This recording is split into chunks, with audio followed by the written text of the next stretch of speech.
E hoje eu vou falar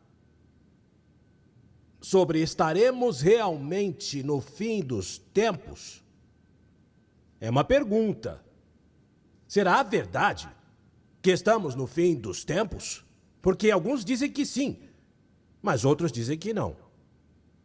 E a Bíblia fala desse grupo de pessoas, aqueles que dizem que não. Em 2 de Pedro, capítulo 3, versículo 1, nós vamos ler esta escritura e logo vamos desmentir essa postura. E diz assim a palavra: Amados, escrevo-vos agora esta segunda carta, em ambas as quais desperto com exortação o vosso ânimo sincero, para que vos lembreis das palavras que primeiramente foram ditas pelos santos profetas e do nosso mandamento como apóstolos do Senhor e Salvador. Sabendo primeiro isto, que nos últimos dias, este é o sinal dos últimos dias, virão escarnecedores, andando segundo as suas próprias concupiscências e dizendo: onde está a promessa da sua vinda? Quando é que vem o Senhor? O que é isso que eu ouço, que Cristo vem, que o Senhor vem? Onde está essa promessa? Porque desde o dia que os pais dormiram, todas as coisas permanecem como desde o princípio da criação. E ele diz que nada mudou, que sinais, que sinal nenhum. Mas veja que a Bíblia diz no versículo 5, eles voluntariamente ignoram isso, que desde os tempos antigos. Porque este é um problema. Você pode ignorar algo porque você não conhece, ou você pode ignorar algo porque você não conhece e não sente vontade de reconhecê-lo. E há pessoas que ignoram voluntariamente os sinais do fim dos tempos. Eles voluntariamente ignoram isto, que pela palavra de Deus, já desde a antiguidade, existiram os céus e a terra, que foi tirada da água, e no meio da água subsiste, pelas quais coisas pereceu o mundo de então, coberto com as águas do dilúvio. Está falando sobre as pessoas da época de Noé, que muitos tinham a mesma mentalidade de: eu não vejo nada mudar, eu não vejo diferença.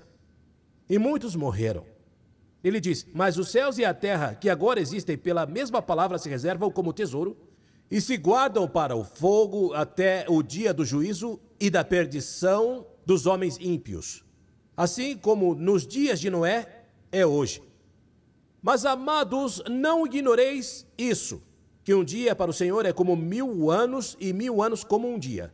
O Senhor não retarda a sua promessa. O Senhor não retarda a sua promessa. Ainda que alguns ateiem por tardia, que há pessoas que dizem: não, ele não vem agora, isso é para depois. Mentira. Mas é paciente para conosco, não querendo que alguns se percam, senão que todos venham a arrepender-se. Mas o dia do Senhor virá.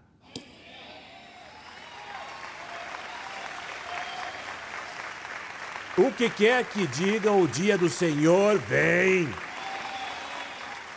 Como ladrão de noite, no qual os céus passarão com grande estrondo, e os elementos ardendo se desfarão, e a terra e as obras que nela há serão queimadas. Quantos dizem amém à palavra? Levante suas mãos e diga: Pai, fale comigo, pois eu te escuto. Amém. Dê um forte aplauso ao Senhor. Podem sentar-se. De acordo com o que acabamos de ler nesse texto, há um grande número de pessoas que dizem que os sinais dos tempos finais não existem, mas que desde o início da criação tudo permaneceu o mesmo e, portanto, eles não veem que estamos vivendo nos tempos finais e que o Senhor vem e vem em breve. Há muitos que alegam isso, mas o estranho de tudo isso é que não são somente os ímpios, os que ignoram voluntariamente os sinais. Há muitos na igreja cristã que estão na mesma página com os ímpios. Dentro do contexto da igreja cristã, há pessoas que dizem que não haverá nenhum arrebatamento da igreja. Há pessoas que dizem que todos os sinais são uma mentira. Pelo seguinte, eles dizem que sempre houve terremotos, e que sempre houve guerras, e que sempre houve rumores de guerras. Portanto, hoje, eu vou lhe dar 5 sinais que irrefutavelmente nos ensinam que estamos vivendo no final do tempo. 5 sinais que os homens não tiveram há 100 anos. Talvez 100 anos atrás eles poderiam dizer: você sabe que eu digo que aconteceu um terremoto, mas sempre houve terremotos. E eu digo que aconteceu um furacão, mas sempre houve furacões, guerras e tudo isso. Mas esses 5 sinais são 5 sinais que nós temos e que eles não tiveram. E por isso eu posso lhes garantir que Jesus está às portas e que o arrebatamento da igreja está prestes a acontecer. Dentro em breve a trombeta soará e Cristo Jesus descerá nas nuvens e levantará seus mortos. E então todos nós, os que sobrevivemos, seremos transformados e levantados para estar com o Senhor por todos os séculos. Alguém vai ter que dizer amém. Nós é que somos a geração que verá a vinda do Senhor. E eu vou dizer de novo, nós é que somos a geração que verá o arrebatamento da igreja. E eu vou te demonstrar por 5 sinais irrefutáveis. O primeiro sinal que eu vou te dar é o sinal da figueira. O sinal da figueira. Lucas, capítulo 21 e versículo 29. Livro de Lucas, capítulo 21 e versículo 29. Veja o que diz a palavra de Deus. Você está aí? E também lhes disse Jesus uma parábola: olhai para a figueira. Para quem não sabia, figueira na Bíblia é o povo de Israel. E disse: olha para a figueira e para todas as árvores. Quando já tem brotado, vós sabeis por vós mesmo, vendo-as que perto já está o verão. O que é o verão? O verão é o tempo da colheita das frutas. E diz que quando você vê a figueira, quando você vê Israel florescer no deserto, você saberá que o fim está chegando. Alguém aqui está me ouvindo? Olha o que diz aqui. Assim também vós, quando virdes acontecer estas coisas, sabei que o reino de Deus está perto. Versículo 32, e é aqui onde vem o ponto-chave de todas as coisas. Em verdade vos digo que não passará esta geração até que tudo aconteça. Essa é uma das coisas mais interessantes que podemos ler na Bíblia. Porque Jesus disse, quando você vê a figueira florescer, e o que Jesus quis dizer? Ao que aconteceu em 14 de maio de 1948. Esse foi o dia em que Israel foi declarado uma nação. Naquele dia, a figueira, o povo de Israel floresceu. Mas é aqui que entra a coisa interessante. Jesus disse que a geração que viu a figueira florescer, as pessoas que estavam vivas, que nasceram em 1948, ou que eram crianças em 1948, não passarão até o fim chegar. Agora ouça isso. O que é uma geração na Bíblia? Que número de tempo, que período de tempo é uma geração? Salmo 90, 10 diz: o homem viverá 70 anos, 80 anos o mais robusto. A isso se refere a uma geração na Bíblia. Porque algumas pessoas dizem, não, a geração são tantos. Alguns dizem, baseado no livro de Gênesis, que são 100 anos. Mas eu me dou bem com o que o Salmo diz aqui. O Salmo diz que os dias do homem são de 70 a 80 anos. Isso significa, irmãos amados, que para uma criança ver algo florescer e entendê-lo, provavelmente em 1948 ele tinha 10 a 12 anos. Isso significa que essa pessoa está entre os 70 e 80 anos hoje. E Jesus disse que aquele que viu o começo do fim, verá o fim. Senhores, Jesus vem e vem logo. Israel vai celebrar seus 74 anos como nação. Isso quer dizer que estamos próximos dos 80 anos. Estou completamente convencido de que o arrebatamento da igreja está prestes a acontecer. Agora, 100 anos atrás, ninguém poderia dizer, não, mas eu tenho isso, não. Não. Isso é nosso. Isso marca que esta geração está dentro do relógio profético da vinda do Senhor. Porque 100 anos, 200 anos atrás, eles poderiam dizer, sim, mas tudo que eu vejo são terremotos e furacões. Sim, mas eles não tinham o sinal da figueira. E nós temos agora. Eu disse, Jesus vem e vem logo. Alguém entendeu isso? Agora, o segundo sinal que quero destacar é o sinal geopolítico. No livro de Joel, no Antigo Testamento, livro do profeta Joel, no capítulo 3 e no versículo 1, a palavra diz assim: porque eis que naqueles dias e naquele tempo em que removerei o cativeiro de Judá e de Jerusalém. Quando isso aconteceu? Quando Israel foi estabelecido como uma nação. Quando Israel foi estabelecido como uma nação, o Senhor tirou todos os cativos que estavam no mundo inteiro e os trouxe para a terra de Israel. Olha, neste momento, agora mesmo, há 250 mil judeus ucranianos que estão vindo para Israel, para a glória de Deus. Tudo porque a Bíblia prometeu isso. Até a Bíblia ensina que eles viriam pelo ar. O mesmo profeta que escreveu isso não tinha ideia de como eles viriam voando. E aviões estão constantemente chegando lá. E os judeus estão chegando na terra prometida. Mas veja como ele diz, que interessante, que ao mesmo tempo que eles começam a chegar, e eles estão vindo desde 1948, congregarei todas as nações e as farei descer ao vale de Josafá, e ali com elas entrarei em juízo por causa do meu povo e da minha herança, Israel, a quem elas espalharam entre as nações e repartiram minha terra. Ouça o que significa. Isso é muito interessante. A mesma geração que retornou a Israel será a mesma geração que entrará viva no Armagedon. Vocês não pegaram, né? Aqui vai de novo.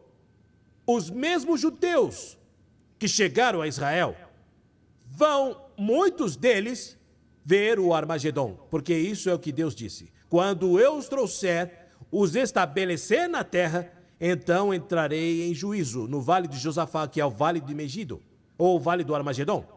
O interessante disso é que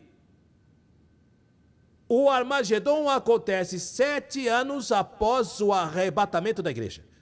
Ou seja, se o Armagedon está perto, mais perto a trombeta está para nós. Alguém deveria dizer amém? Livro de Ezequiel. Vamos então ver o que está acontecendo com a Rússia, a Ucrânia e com o que será o Armagedon. Ezequiel 38, livro de Ezequiel, capítulo 38. Alguém está aprendendo algo? Livro de Ezequiel, capítulo 38, versículo 1. Veio a mim a palavra do Senhor, dizendo: filho do homem, dirige o teu rosto contra Gog, terra de Magog. Gog é o governante de Magog, e Magog é a Rússia. Até agora estão entendendo? Príncipe e chefe de Meseque e Tubal, e profetiza contra ele, e diz: assim diz o Senhor Deus, eis que eu estou contra ti, ó Gog, príncipe e chefe de Meseque e de Tubal, e te farei voltar, e porei anzóis. Muito importante isso, hein? Porei anzóis nos teus queixos. Isso ele está dizendo ao rei de Magog, ao rei da Rússia. E porei anzóis nos teus queixos, e te farei voltar. Olha isso. E te levarei a ti, com todo o seu exército, cavalos e cavaleiros, é por isso que está saindo. Farei sair com todo o seu exército, seus cavalos, seus cavaleiros, totalmente armados, e uma grande multidão com escudos grandes e pequenos, todos eles brandindo suas espadas. Pérsia, que é o Irã, a Etiópia e a Líbia estarão com eles, todos com escudos e capacetes. Gomer com todas as suas tropas, e Bet-Togarma do extremo norte, porque Israel tem a Rússia ao norte e todas essas nações muçulmanas estão ao norte de Israel. E diz assim: do extremo norte com todas as suas tropas, muitas nações com você. Escutem isso. Porque se alguém tivesse me perguntado isso há 10 anos, por que Putin vai mexer com Israel? O que tem a ver a Rússia com Israel? Porque, escuta, nós sabemos por que os povos muçulmanos querem destruir Israel. A escatologia muçulmana diz que eles têm que destruir Israel para que possa vir o imã que eles consideram ser um Messias. Eu não sabia, não sei se sabem disso. Até que eles não destruam a Israel, o imã, que é a sua versão de um Messias falso, não pode vir. E uma notícia que passou bem despercebida é a notícia de que há um mês e pouco, pela primeira vez na história, o Irã, que é a Pérsia, tem sua primeira bomba nuclear. E muita gente não sabe. O interessante é que na foto da bomba nuclear que o Irã tem, está escrito o nome de uma batalha que eles ganharam contra Israel. Está escrito o nome de Israel. E você diz, que tanto significado tem isso? Eu vou lhe dizer. Israel, que não é nada boba, tirou agora mesmo de seu orçamento nacional $1 trilhão por ano para preparar as bombas que eles vão jogar no Irã, se o Irã não entregar essa bomba nuclear. A isso se refere o que diz a Bíblia. Eu vou colocar anzóis na Rússia e eu vou puxá-la, e vou provocá-la, porque eu creio que em poucos dias Israel vai bombardear o Irã. Ouça o que está acontecendo. Israel não é tonto. Israel não pode sentar e esperar que esses loucos joguem uma bomba nuclear neles. E aqui está o problema. Os cientistas que estão trabalhando na bomba nuclear do Irã são todos russos. Quando Israel bombardear e destruir a bomba, um bando de russos vai ter que ir embora. E é aí que Putin vai reagir contra Israel. Agora, os muçulmanos, que são todos aqueles povos que você vê com Putin, sabe que Putin quer restaurar a União Soviética? Isso não vai acontecer. Ele nunca vai ser capaz de restaurar a União Soviética. E quando ele vê que não pode restaurar a União Soviética, que é por isso que está invadindo a Ucrânia, ele vai para o outro lado dos muçulmanos. E ele vai formar uma aliança diabólica. Se você tivesse me perguntado anos atrás, o que Putin quer com Israel? Eu vou te dizer isso.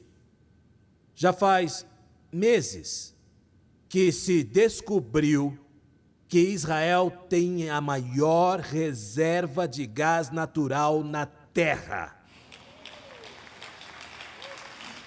Porque a Bíblia profetizou que nos últimos dias Deus ia dar riquezas dos abismos a Israel. Ah, você não estava ouvindo. E qual é o poder de Putin? É o gás natural. É por isso que a Europa está em pânico para defender a Ucrânia, porque a única coisa que ele tem que fazer é twic, e todo mundo congela. É ele que provê gás natural para o mundo inteiro. Portanto, Israel tornou-se o concorrente número 1 do gás natural de Putin. Putin controla totalmente a Europa pelo gás natural. E agora Israel tem muito mais gás natural do que ele. Ah, mas vocês não estão ouvindo isso. Uma nação deste tamanho tem muito mais riqueza do que a Rússia agora mesmo. Alguém vai ter que dizer amém. Trilhões e trilhões de litros de gás natural estão em Israel agora mesmo. Alguém deveria dizer amém. Então é isso que ele vai fazer. O Putin vai se unir com os muçulmanos. E o que vocês querem fazer?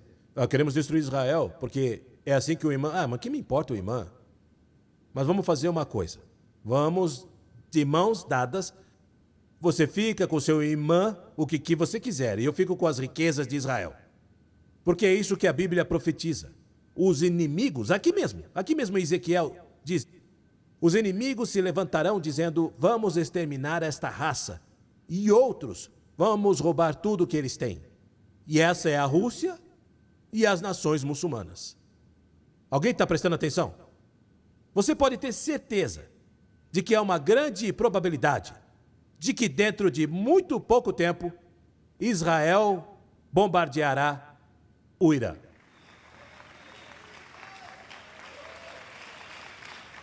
Agora, aqui é que vem a coisa interessante. Se tudo isso está acontecendo hoje, é o preparo para a guerra do Armagedon, ou Gog e Magog. E Gog e Magog é 7 anos após o arrebatamento da igreja. Então o arrebatamento da igreja está prestes a acontecer. Obrigatoriamente, a grande tribulação não pode começar. E o filho da perdição não pode se manifestar se a igreja não for removida primeiro. Isso é o que diz a Bíblia. Há um monte de pessoas que dizem, eu não sei se me impuseram a marca da besta. É claro que não, rapaz. Se você é um filho de Deus, isso não existe ainda. A marca da besta vai se espalhar fortemente no meio da grande tribulação. Você vai estar longe no casamento do Cordeiro. Sabe o que as Nações Unidas acabaram de fazer?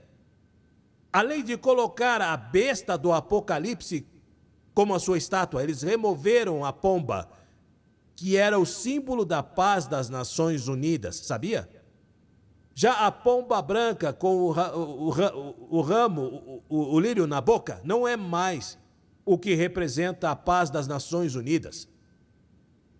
Agora é uma besta, que é a besta vista no livro de Daniel. E sabe como se chama essa besta? Eu vou te dizer. Paz e segurança. Outra coisa que fez a ONU, é que está mudando o mandato do presidente da ONU, que era das Nações Unidas, que era de 5 anos para 7 anos. Porque o exército do anticristo será o exército das Nações Unidas. As Nações Unidas vão se tornar a instituição mais poderosa na face da terra, porque será o exército deste homem de perdição, que é o anticristo. Deixei isso aí, hein? O que eu quero que você entenda é que os sinais geopolíticos são para nós, para esta geração. A mesma geração que viu Israel florescer, parte dela será a geração que verá o Armagedon. Obviamente não nós, mas aqueles que ficarem verão o Armagedon. Isso significa que, de acordo com a Bíblia, o fim está próximo.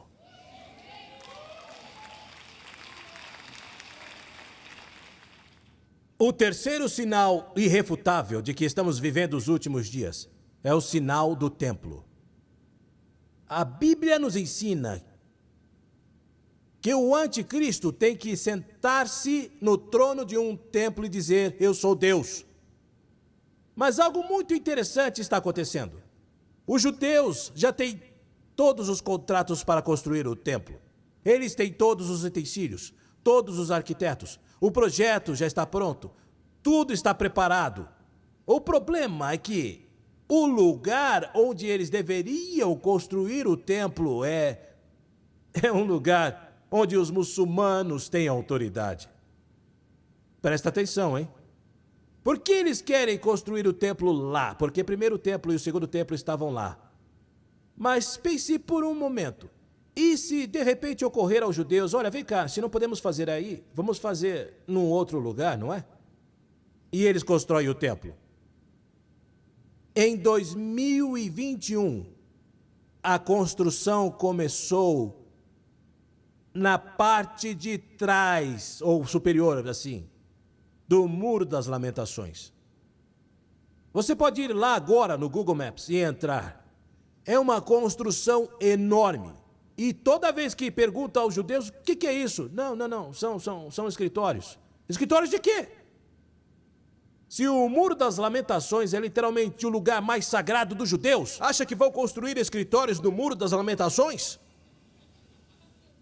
A partir daí, há rumores de que eles estão construindo o templo para a glória de Deus.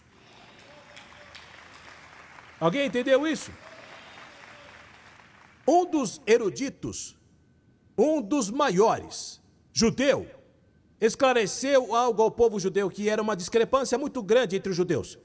Porque muitos judeus disseram, não. O Messias tem que vir e o Messias vai construir o templo. Mas outros judeus disseram, não. Temos que construir o templo e então o Messias vai vir. E eles tiveram uma controvérsia muito grande e por isso os judeus não se atreviam a começar a construir o templo. Mas um estudioso bíblico, em Malaquias, capítulo 3, versículo 1, ele interpretou o seguinte, e hoje em dia isso se tornou a norma de todos os rabinos em Israel.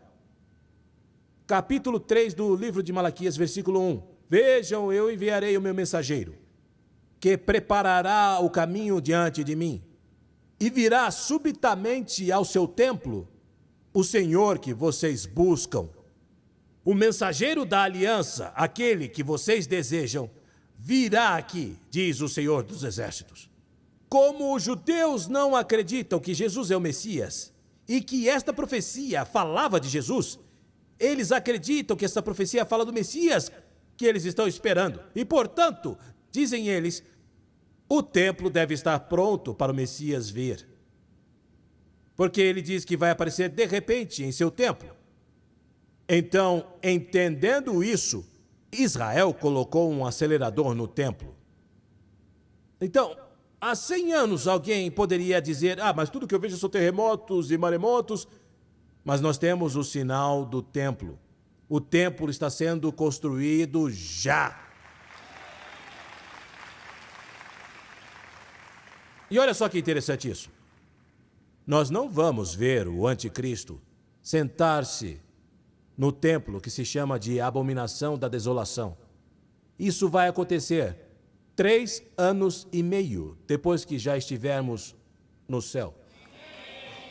Portanto, se o templo já está sendo construído, e os utensílios estão prontos, e o povo de Israel está trabalhando, isso significa que o arrebatamento da igreja está prestes a acontecer. Não. Se você vai aplaudir, faça bem forte. Aplauda bem forte.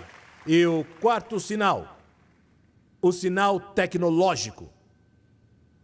Há profecias na Bíblia que, quando foram escritas, eram impossíveis de serem cumpridas. Eu vou repetir, hein? Há profecias que estão na Bíblia que, no momento em que o profeta as escreveu, era impossível para que se cumprisse, até que a humanidade avançasse. Olha, eu vou te dar um exemplo. Você sabe quantas pessoas, e este é apenas um exemplo, hein? Quantos soldados vão estar no Armagedon?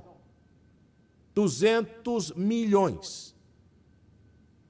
Na época em que João escreveu que seriam 200 milhões, não haviam 200 milhões na Terra. Na Terra não havia 200 milhões de pessoas. Este é o momento em que mais pessoas vivem na Terra. É por isso que o arrebatamento da igreja vai ter, no mínimo, 1 bilhão de pessoas. Alguém deve dizer amém. 7 a 8 bilhões de pessoas na Terra, dos quais 2 a 3 professam ser cristãos nascidos de novo. Tira metade disso e caso haja 2 ou 3 cabeças duras. E, no mínimo, teremos 1 bilhão e pouco de pessoas sendo levantadas simultaneamente para a glória de Deus. Aqueles que estão vivos, porque aqueles que estão mortos, aqueles que morreram em Cristo, vão antes de nós. E disso há bilhões também. O ponto que eu estou dizendo aqui é que muitas dessas profecias, quando foram escritas pelos profetas, os profetas não conseguiam entendê-las. E uma delas é a profecia das duas oliveiras. As duas oliveiras são Moisés e Elias, que retornam à grande tribulação para converter 144 mil judeus que vão sair para pregar ao redor do mundo. Na grande tribulação haverá um tremendo avivamento. É por isso que é um erro quando as pessoas dizem que o Espírito Santo não vai estar na grande tribulação. Absolutamente sim, ele vai estar. Porque o Espírito Santo é o único que pode convencer da justiça, juízo e pecado. E não é só isso, porque vai haver muitos milagres na grande tribulação. E isso é só feito pelo Espírito Santo. Até agora está acompanhando? As duas oliveiras vão ministrar, fazer milagres. E o anticristo vai persegui-los, mas ele não vai ser capaz de tocá-los até que terminem de pregar. Quando terminarem a missão, é aí que o anticristo vai matá-los. E é sobre isso que vamos ler agora. Procure o livro de Apocalipse, capítulo 11, versículo 7. Alguém está aprendendo alguma coisa hoje? Apocalipse, capítulo 11, versículo 7. Veja o que diz a palavra. Desculpa. Ele diz: quando eles tiverem terminado o seu testemunho, está falando sobre quem? Das duas oliveiras, das duas testemunhas. A besta que vem do abismo, que é o anticristo, fará guerra contra eles, e irá vencê-los e matá-los. Mortos. Acabou. Seus cadáveres ficarão expostos na praça da grande cidade, que em sentido espiritual se chama Sodoma e Egito, onde também foi crucificado o seu Senhor. Ou seja, que ali colocam no lugar da cidade e da praça onde estarão esses dois cadáveres. Olha isso. E todos os povos, tribos, línguas e nações contemplarão seus cadáveres durante 3 dias e meio e não permitirão que sejam sepultados. Minha pergunta é: quando João escreveu isso, as nações poderiam ver simultaneamente corpos que estavam em uma cidade? Não. Não havia internet, não havia satélite, não havia televisão. Mas hoje sim. Aqui a Bíblia está ensinando, está te revelando que a Bíblia sabia da televisão, que a Bíblia sabia das antenas parabólicas, que a Bíblia sabia da internet. Olha só o que diz. Não diz que os povos e nações visitaram a cidade, não, diz que os viram. E diz: e os habitantes da terra, versículo 10, se alegrarão com eles e festejarão, e enviarão presentes uns aos outros. A Amazon. Claro. Diz: porque esses dois profetas haviam atormentado os habitantes da terra. Porque isso é um tormento, quando eles estão dizendo: você ficou no arrebatamento, mas o Senhor está vindo.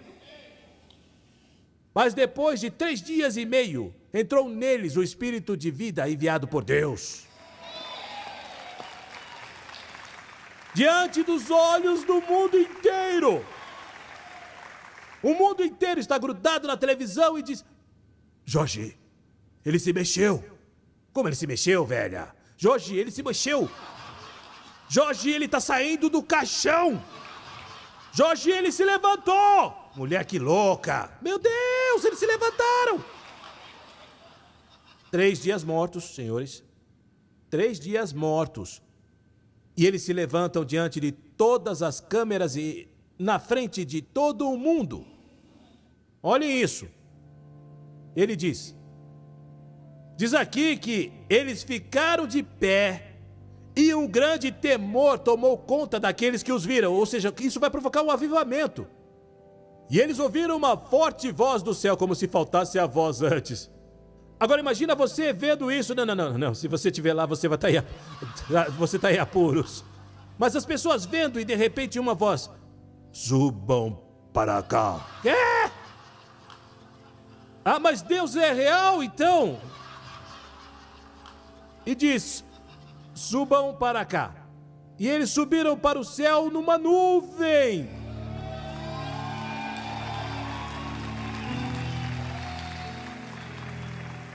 Que espetáculo na frente do mundo inteiro, senhores.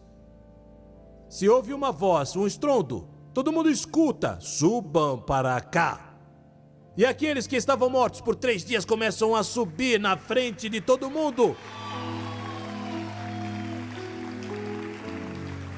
Ele diz, e um grande terror tomou conta daqueles que o viram. E diz, eles subiram para o céu numa nuvem, enquanto seus inimigos olhavam. Naquela mesma hora houve um forte terremoto aqui, como se não bastasse. Depois que eu já assustei a todo mundo, eu vou sacudi-los agora.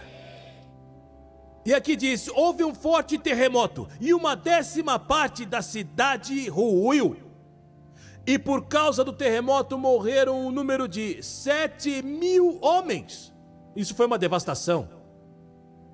Era como se as pessoas soubessem que era Deus que estava fazendo isso. 7.000 homens. E os demais se aterrorizaram. E atenção nisso, porque aqui é que vem. E deram glória ao Deus do céu.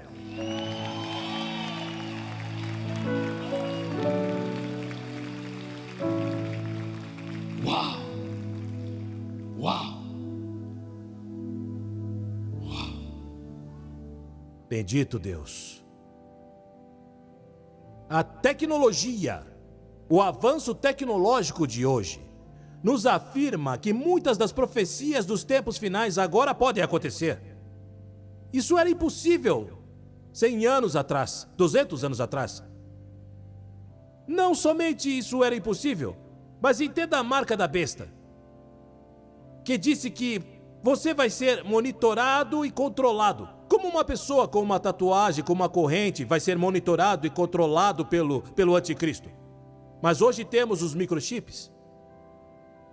E o interessante é que os microchips não podem ser colocados em todas as partes do corpo, porque eles poderiam se mover e entrar na corrente sanguínea e destruir a pessoa. Há apenas 2 lugares onde se pode colocar um microchip, que é na cavidade da mão ou na cavidade da testa aqui. Pois é aí que vai a marca da besta. Alguém está me ouvindo? Há 200 anos, ninguém sabia o que era um microchip. Como o anticristo teria o controle de todos os que o adoravam, de todos os que não adoravam?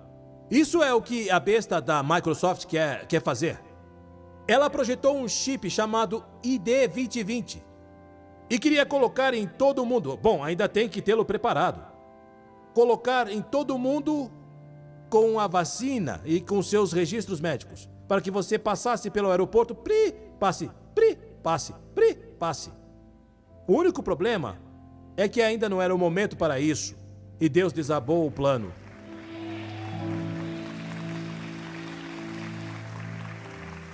Termino com o último sinal, porque foi o que nos deu o início.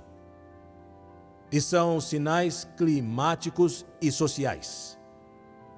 Em Mateus 24, Mateus capítulo 24, e no versículo 6, diz, e você vai ouvir de guerras. Você está ouvindo de guerras? E você vai ouvir de guerras e rumores de guerras. Estamos ouvindo sobre a guerra de Putin contra a Ucrânia, né?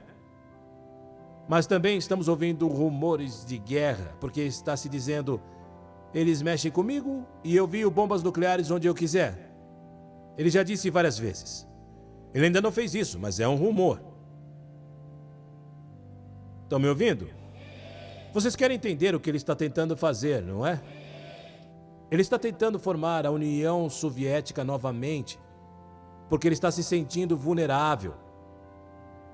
Eu não sei se ele vai conseguir formar a União Soviética, mas o que eu sei é que ele vai fazer uma aliança com todos os países muçulmanos.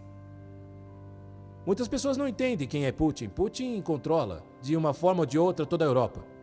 Ou ele controla com o poder do armamento, ou controla por influência econômica. Ele desliga o gás para qualquer um. E os países europeus não podem viver sem gás. Não sei se estão me entendendo. Não podem, eles não têm como se aquecer. Essa foi a primeira coisa que ele fez com a Ucrânia. Oramos para que a Washington vá algum homem que tenha uma submissão clara ao nome de Jesus.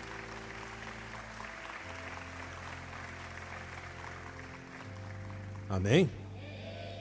E então ele diz: vocês ouvirão falar de guerras e rumores de guerras, mas não tenham medo.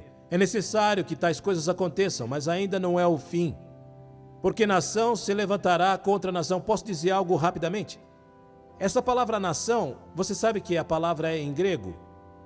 Etnos, que significa raça. Estamos vendo raças se levantarem contra outras raças. Os negros contra os brancos contra os negros, os hispânicos contra esses, e os alemães e os sírios e blá blá blá. O mundo inteiro está se polarizando por raça.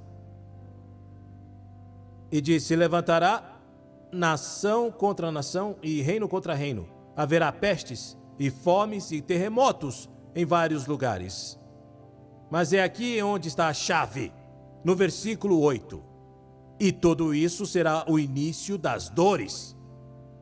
Do que o Senhor está falando? Que quando uma mulher está grávida, as dores vão se intensificando e se multiplicando. E ainda que pessoas do passado tivessem dito: mas sempre houve terremotos, sempre houve rumores de guerra e sempre houve isso. Sim, mas não na intensidade que estamos vivendo hoje. Ainda ontem, anteontem, o Japão acaba de sofrer um terremoto marinho de quase 8 pontos e algo. E eles estavam anunciando que provavelmente veriam um dos maiores tsunamis que eles já tinham visto. O mundo inteiro está sendo convulsionado, senhores. Muitas pessoas não entendem que a maioria dos grãos são fornecidos pela Ucrânia. E a Ucrânia, neste momento, está queimando todos os campos. Um problema alimentar está chegando em breve. Hoje, estamos nos Estados Unidos da América. E você vai a um lugar para comprar algo e não encontra. Aqui são os Estados Unidos. Você pode ter o dinheiro no bolso e você não pode comprar o que você está procurando. Você vai ao Walmart e eles têm a mesma coisa de todos os racks para que não pareça vazio. As mesmas calças eles colocam em 2 lugares, porque tudo isso que eles têm. E você vai ter que escolher engordar ou emagrecer para poder vestir-se. Eu vou ter que dizer: bom, eu vou levar isso aqui, mas eu vou ter que ver se eu engordo um pouco para colocá-lo, porque eu não tenho o que usar. Eu vou comprar esse tamanho 5 e eu vou emagrecer, porque está em falta. Isso nos Estados Unidos. Você está ouvindo o que eu estou dizendo? Estados Unidos. Gasolina a $7 na Califórnia. E ainda não começou nada. Este é só o começo das dores. Faz 40 anos que não havia uma inflação como essa nos Estados Unidos. Se você tem $10 mil no banco e você disse: amor, eu já consegui economizar um pouco, agora mesmo são $3 mil. Graças à múmia que eles colocaram lá. O estado profundo. Agora tem que ter mais cuidado, porque o algoritmo talvez o chame de múmia também. O robô reconhece como múmia. E não é só isso, eles não têm soluções. Não. Sabe qual é a solução do departamento de transportes? Ah, você vai ter problemas para achar gasolina? Compra um carro elétrico. Você está com problema porque a gasolina aumentou 3, 4 pesos. E você vai comprar um carro elétrico por $50 mil. Será que dá para pôr rodas no liquidificador da casa? O que é isso? Essa é a solução que eles dão? Mas aqui é onde está o ponto. Nós aqui, somente se o ignorarmos voluntariamente, poderíamos dizer: dá tudo no mesmo. Mentira. há cada vez mais intensidade em tudo que está acontecendo. E sabe por quê? Porque Jesus de Nazaré está às portas. Ah, se você acredita nisso, levante-se e dê um grito de glória ao Senhor.